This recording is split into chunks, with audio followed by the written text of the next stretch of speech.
I think a lot of people that have NFL Sunday Ticket will be tuned in to this Texans and Colts game because people are high on the Texans. And, I think people are interested in seeing who Anthony Richardson is and what type of quarterback he can be. And I'm excited for the game. I think people have the game all wrong, though. People are going to walk into this game. You're going to turn on, national shows or whatever, and they're going to focus on Stephon Diggs and CJ Stroud and the Texans. Oh, my goodness. They made the playoffs last year, and they won the division. And, they're just going to go crazy for Houston, right? And they're going to talk about Stroud and the receivers and all those things. And then when it comes to the Colts, it's all going to be about Anthony Richardson, right? This battle of these two young quarterbacks who were taken 2 picks apart. That's what this game is going to be framed as. But that's not what's going to decide this game. What's going to decide this game for the Colts, just like every other game that they play this year, can the Colts generate a pass rush that relieves pressure off of the secondary? That is the question. That is the answer to that question is what is going to decide this football game. Because if the Colts can generate a pass rush, then this horrendous secondary that we've talked about all offseason can, maybe sneak away. Whereas if this Texans offensive line can hold up, then the Colts are going to get torched and give up 1 million passing yards and lose the game. That is going to be the story of this season for the Indianapolis Colts. Okay, if Juju Brent and Jalen Jones can hold up just long enough for this pass rush to have an impact, then I love the Colts' chances of winning not just on Sunday, but winning a lot of games this year. And I do think that the secondary is going to hold up just enough on Sunday. And I do think that this Indianapolis Colts pass rush is going to have a big day. When we look at the Colts matchups against the Texans last year, man, the Colts defensive line had their way. First game last year, week 2, Colts go on the road to take on the Houston Texans. Colts had 6 sacks in that game. They sacked CJ Stroud 6 times, and it's early in the year. It's before all those offensive line injuries piled up on that Houston Texans roster. 6 sacks. Okay, and then, week 18 last year, the Colts had 2 sacks. Okay, like this Colts defensive line should have a good game on Sunday because the Houston Texans are running it back, the exact same offensive line from last year to this year. Meanwhile, the Colts have a similar defensive line from last year. The only difference is no Ibukam, but they bring in Leatu Latu, and they bring in Raekwon Davis to kind of help shore up the middle of that defensive line. I think that this Colts defensive line has a major impact in the game on Sunday, and it is the main reason why they win. On the offensive side of the ball, I know we all think that the Colts are going to have a lot of success on the ground with Jonathan Taylor because of the success that Jonathan Taylor had on the ground last year in week 18. But this Texas defense is different. DeMeco Ryans, he is a defensive-minded guy. You knew he was going to go out and find front 7 guys to kind of help shore up their run defense. Okay, they're bringing in, Daniel Hunter, really good pass rusher. Okay, they're bringing in Azeez Al-Shaair, who's going to start at linebacker. And Denico Autry is a good player who's also going to have an impact. So I don't think that we're going to see Jonathan Taylor run for 188 yards on 30 carries like he did last year in week 18, averaging over 6 yards a carry. I don't think we're going to quite see that level of production from this Colts run game. But I do think that the Colts find success on the ground. Okay, it just won't look quite like last year where they're averaging 6 yards a carry. Okay, this offensive line, we've heard about it all offseason. I've heard Colts people talk about it. I've heard national media people talk about it. Okay, people seem to love this offensive line, and I hope they're right. I really do, because if this offensive line's bad, then you can just throw the season in the garbage. Okay, but I think the offensive line's going to be fine. I thought they were good last year, not great, but good enough. And when it comes to this year, it's year 3 with all of them together. Raymond's a year older. Braden Smith's back. He missed time last year. So I like this offensive line. I think they come out and they play well. Okay, so Colts find success on the ground, just not quite the same level as they did last year in week 18. Either way, though, even if the Colts are able to find success on the ground between Jonathan Taylor and Anthony Richardson running the ball, even if this Colts defensive line generates a ton of pressure on the quarterback and they're able to, sack CJ Stroud and get him off his spot consistently, none of it'll matter if Anthony Richardson doesn't make a couple big throws. Okay? There's a couple plays every game in the NFL that decides the winner and the loser. Just take last night's game between the Ravens and the Chiefs as your example. There were two plays that defined the outcome of that game last night. Ravens had a coverage bust. Patrick Mahomes hit Xavier Worthy, and they scored a touchdown. Okay? Second to last play of the game, Chiefs have a coverage bust. Zay Flowers wide open in the back of the end zone. Lamar Jackson doesn't make the throw. 7-point difference. That was the difference in the game. And Anthony Richardson is going to have to make the throws that make the difference for the Colts to win. Okay, I think we're going to see him run the ball well, but this Colts offense can't look like the Bears under Justin Fields. It can't just be him running around. Oh, look, Anthony Richardson ran for 100 yards, but he only threw for 87. That will not fly. Anthony Richardson has to throw the ball well, and I think that he will. This speaks to the faith that I have in Shane Steichen. I think Shane Steichen is going to make things easy on Richardson to start the season, especially early in this week one game against the Texans. Okay, like early, it's going to be a lot of like drag routes, some slants, easy reads.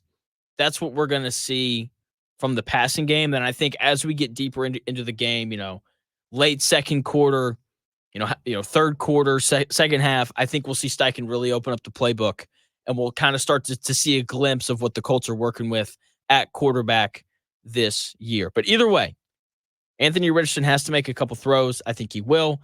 I like the Colts to win 24-21 behind a dominant performance by the defensive line, a consistent ground game, and a couple big throws from Anthony Richardson.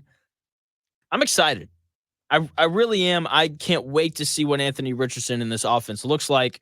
I think we all know what to expect from the Colts defense. A good pass rush with some question marks, to put it nicely, on the secondary. Now, I want to move into, I've been doing this final five takes bit, just 5 big takes on the Colts before the season starts. Today's my last one, and I'm going to give you my Indianapolis Colts record prediction on the year. Now, I do my predictions differently than a lot of people. I don't work my way through the schedule and pick every game. I think that's a dumb way to do it because there's just so many variables for every single game. Guys get hurt. Guys get suspended. All those things. Unless you're Rashee Rice, you don't get suspended. And look, let's be honest. Like teams in the NFL, especially pro teams, they win games that they shouldn't all the time. And pro teams lose games that they shouldn't all the time. Remember a couple years ago when the Colts were terrible and they figured out how to beat the Kansas City Chiefs? Do you remember that? I do. I still can't believe that the Colts won that game because they were terrible that year. That was the Matt Ryan year. So when I'm making a record prediction, it really comes down to 4 questions. How difficult is the schedule? Is the quarterback good? Is the head coach good? And how good is the roster? So let's start with the schedule. I touched on this a bit yesterday, but the Colts got a bit of a scheduling break. That's what happens when you finish third in the division like the Colts did last year. They've only got one game against a legitimate top 5 NFL quarterback, and that's Josh Allen in Week 10. Outside of that, they have 7 games against fringe top 10-ish quarterbacks. CJ Stroud twice, Trevor Lawrence twice, Aaron Rodgers, Jordan Love, and Jared Goff. Okay, so that is 7 games against the 10th-ish best quarterback in the NFL, and 1 game against a top 5 quarterback in the NFL. That means that the Colts have 9 games this year where they're playing against a quarterback that doesn't really scare you, right? Will Levis, Sam Darnold, kind of guys of that caliber. And that is such an advantage, such a break for this Indianapolis Colts team that has question marks in the secondary. Okay, once again, being very nice by saying they have question marks. You know what? Let me just be honest. By having a secondary that's not very good, okay? So the Colts have caught a bit of a break with the schedule. And now you have to move to the question of, is the quarterback good? I am optimistic about Anthony Richardson. Okay? There are people out there who think he's terrible. There are people out there who think that he's awesome. If you've listened to my show, then you know I sit firmly in the boat of we do not know yet. There's a lot to like about Anthony Richardson. Big, strong, fast, can throw the ball a country mile. Okay? And based off of what Steichen and Ballard have said, to be fair, they're not going to say anything bad about Anthony Richardson. But they've said that he can read defenses and he throws the ball with anticipation and all those things that NFL quarterbacks have to do. You and I, we just have to see it. And the accuracy has to develop. I think he's going to have a slow start to the year. Okay, just because he hasn't played a ton of football, right? 6 starts in high school, 13 in college, and then 4 last year. Okay, like the guy's barely played quarterback at any level.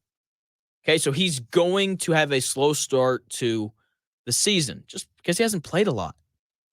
Around week 10, though, that is where I think we'll kind of see things start to come together for Anthony Richardson, and we'll see what this offense really kind of starts to look like.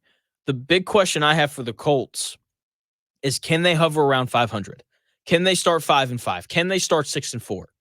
If they do that, then I love their chances at making the playoffs. So these first 10 weeks where Anthony Richardson is still just trying to get comfortable in the ebbs and flows of the offense, they're going to be important, and I'm excited to see kind of what he looks like, and it gives us an opportunity to see how good of a coach Shane Steichen is. I love Shane Steichen. I will sit in here and I will vouch for him.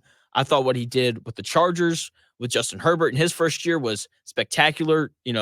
Justin Herbert put together the best statistical season from a rookie quarterback ever under Shane Steichen. Then he ends up in Philly, where he's the offensive coordinator, and Jalen Hurts puts together the best year of his career when he was playing for Shane Steichen. And then Shane Steichen gets hired here in Indianapolis as the head football coach, and Gardner Minshew has the best year of his career under Shane Steichen. Okay, say what you want about Shane Steichen and how the Colts didn't make the playoffs last year, but he took Gardner Minshew, who's a backup. That's what he is. I don't care if he's a starter for the Raiders. He'd be a backup on every other team in the NFL. He's a backup caliber quarterback, and Shane Steichen got the Colts to within a play of making the playoffs last year with Gardner Minshew as his starting quarterback. Okay, so yes, Shane Steichen checks the box of, do the Colts have a good head coach? And then the final question, of course, is how good is the roster? Okay, the schedule, I think, lines up well for the Colts. I'm optimistic about Anthony Richardson. I do think that he's going to develop into a solid option. And the box is checked for, do the Colts have a good head coach? Yes. So the final question is, what about the rest of the roster? Say what you want about it, but this is basically the exact same roster as last year. And the Colts were a play away from making the playoffs last year. Bad rosters do not get to within a play of making the playoffs. Bad rosters, like the New York Giants, go 4-13, not 9-8. Okay, and the Colts didn't have an outlier year in terms of turnover margin last year either. They were like +2 on the season. That's incredibly average. Okay, the Colts have a legitimately good roster. It's not great. But it is good enough to make the playoffs. You say, well, Jonathan, how do you know that? Because they almost made the playoffs last year. Okay, if Gardner Minshew makes a throw, then they're in, and people are talking about the Colts, how they're talking about the Houston Texans right now. Okay, they're a completed swing pass away from making the playoffs. Okay, so is this Colts roster great? No, it's not. But is it good? Yes. They have weapons at receiver. You can say whatever you want about Michael Pittman Jr. Look, I'm not his biggest fan, but he caught 100 balls for 1,000 yards last year. Josh Downs should be better in year 2. A.D. Mitchell brings a lot of speed to the offense. They have weapons at receiver. We will hopefully get a full year of Jonathan Taylor, which we didn't get last year. If Jonathan Taylor doesn't miss, the first chunk of the season, negotiating a new contract and holding out and doing all that crap, then you can make an argument that the Colts might have made the playoffs last year. If he just doesn't miss, how many games he miss? Like he missed like half the season last year. If Jonathan Taylor doesn't miss half the season last year, then the Colts potentially make the playoffs last year. He's hopefully not going to miss that much time this year. So they have weapons on offense between Jonathan Taylor and these receivers. Defensively, they're going to get after the quarterback. And if you want to win games in the NFL, you have to protect your quarterback, and you have to get after the opposition's quarterback. And the Colts are going to get after the opposition's quarterback this season. Okay. Are there questions in the secondary? Yes. Is the secondary roster-wise, talent-wise, does it look bad? Yes, it does. But once again, it's basically the exact same as last year. And the Colts were one play away from making the playoffs. This roster is good. It's not great, but it is good enough to make the playoffs. So here's my official prediction, record-wise, for the Indianapolis Colts this season. Colts are going to go 10-7. They're going to play second in the division, and they will make the playoffs as a wild card. That is what's going to happen. Chris Ballard is going to keep his job. People are going to continue to rant and rave about Shane Steichen. And people are going to walk away from the season, look at Anthony Richardson and be like, hey, he got better as the year went on. That is the feeling. That's what the feeling is going to be around the Indianapolis Colts at the end of the season. And there will be excitement in the city because the Colts will be playing playoff football this season. So once again, Colts break the streak of not winning in week one. They beat the Houston Texans 24-21, and that jumpstarts them on a season of which they will finish 10-7 and make the playoffs, finish second in the AFC South.